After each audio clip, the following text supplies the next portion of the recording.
السلام عليكم ورحمة الله وبركاته. وعليكم السلام ورحمة الله وبركاته.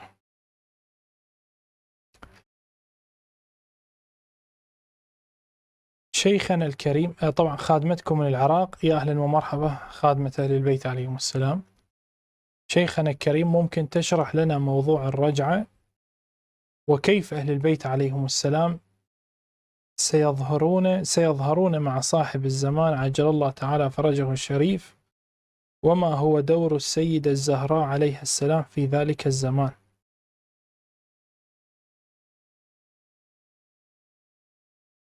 الزهراء تحفظكم وتنصركم على المقصرة والناصبة، جزاكم الله خير الجزاء.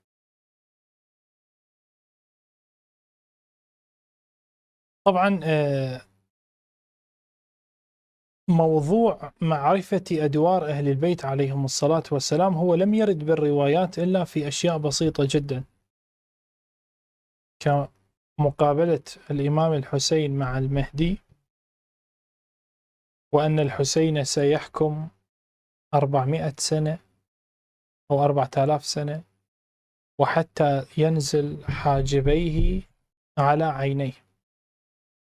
الرواية تكلمت عن الرجعة وقالت أن من محض الإيمان محض يرجع، ومن محض الكفر محض يرجع.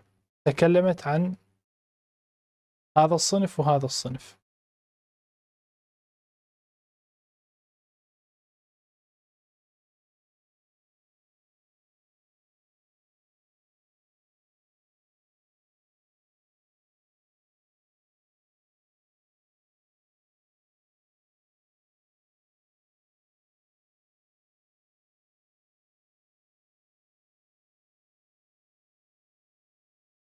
رواية في بحار الأنوار، الإمام عليه السلام يقول، الإمام الصادق يقول: إن الرجعة ليست بعامة وهي خاصة، لا يرجع إلا من محض الإيمان محضة أو محض الشركة محضة.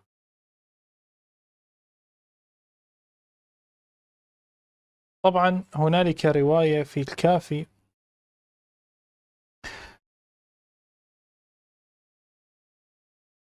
عن أبي بصير قال: قلت لأبي عبد الله عليه السلام قوله تعالى: وأقسموا بالله جهد أيمانهم لا يبعث الله من يموت، بلى وعد الله عليه حقا ولكن أكثر الناس لا يعلمون. قال: فقال لي: يا أبا بصير، ما تقول في هذه الآية؟ قال: قلت إن المشركين يزعمون ويحلفون لرسول الله صلى الله عليه وآله إن الله لا يبعث الموتى. قال: فقال: تبا لمن قال هذا، سلهم هل كان المشركون يحلفون بالله أم باللات والعزى؟ قال: قلت: جعلت فداك. قال: فقال لي: يا أبا بصير، لو قد قام قائمنا صلوات الله عليه بعث الله إليه قوما من شيعتنا طباع سيوفهم على عواتقهم، فيبلغ ذلك قوما من شيعتنا لم يموتوا، يعني الرواية تتكلم عن أناس ماتوا يظهرون من القبور،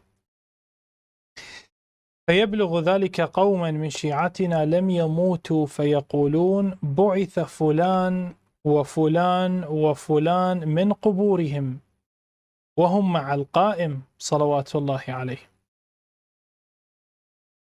قال: فيبلغ ذلك قوما من عدونا فيقولون: يا معشر الشيعة ما أكذبكم، هذه دولتكم وأنتم تقولون فيها الكذب، لا والله ما عاش هؤلاء ولا يعيشون إلى يوم القيامة. قال عليه السلام: فحكى الله قولهم وقال: وأقسموا بالله جهد أيمانهم. الروايات تتكلم عن الرجعة، أن أهل البيت عليهم الصلاة والسلام سيعودون. حتى هنالك رواية أيضا في بحار الأنوار إن أول من يرجع إلى الدنيا الحسين بن علي، يحكم حتى يسقط حاجباه على عينيه من الكبر.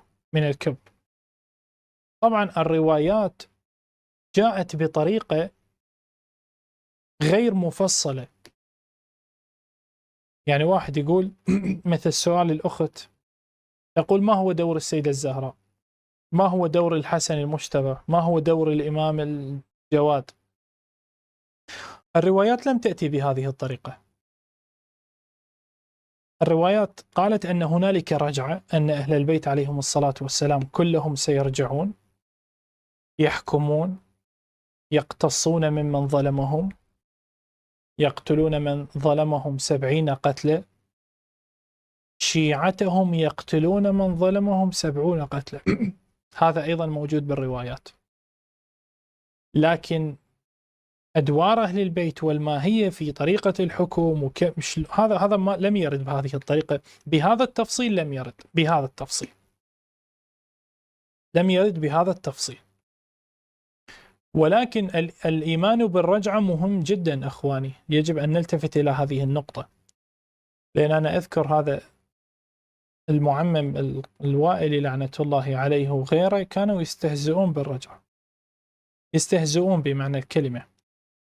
الروايات واضحة وصريحة: من لم يؤمن بالرجعة فليس من شيعتنا، بالنص. يعني الرجعة من ضمن العقائد،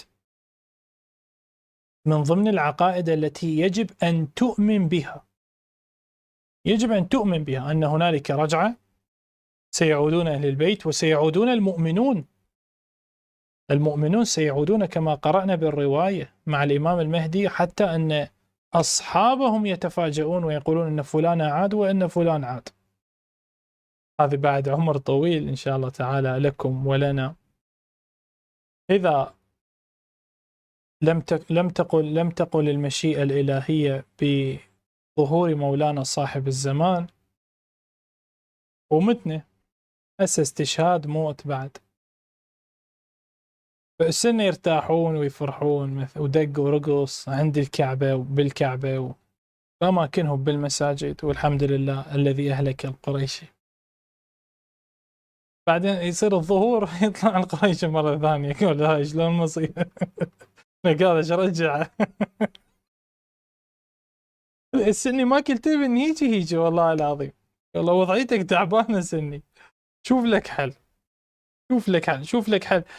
عاد بوقتها طب الجساسه، شرد بالجساسه، يقول هاي شلون هاي. رجعوا شيعة قناة المنتقم كلها رجعت بالرجعة، شلون مصيبة. يبا ماتوا وكلهم ماتوا وخلصنا منهم. كانوا يسبون النبي صلى الله عليه وسلم،